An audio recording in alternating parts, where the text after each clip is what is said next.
तर मित्रांनो, सकाळचे वाजले असं 8:15. थंडी तर खूपच असा, म्हणून मस्तपैकी गरम गरम कोरी चाय पिऊन घेतलाय. घराबाहेर पडले आणि थंडी तर होतीच आणि सकाळचा कोवळा ऊन, त्यामुळे वातावरण तर मस्तच झालेला. नमस्कार मित्रांनो, मी ऋषिकेश कदम, तुमचं स्वागत आहे माझ्या छोट्याशा मिनी ब्लॉग मध्ये. तर मी चलत चलत जातो एसटी स्टॉपला, पण आज तर नशीब चांगलंच होता, कारण पोचल्यावर एसटी आपल्याला मिळालीच होती. मग काय, खिडकीच्या बाजूक बसले आणि प्रवासाक सुरू केलं. बरोबर अर्ध्या तासाने मी कणकवली स्टँडला पोहोचले आणि हैसून माका नडवे गावात जाऊची एसटी पकडूची होती.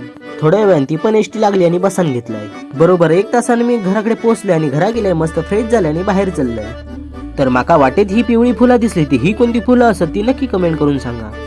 अजून पुढे गेले तसं बैलगाडी शर्यतीमधील गाडी दिसली आणि बघले आणि घराकडे गेले. हय आमचं मंजूर मस्त की झोपा काढत होता, तर एका झोपाक सांगण्याने मग गेले मी घराच्या पाठीमागे आणि चूल पेटून घेतलाय.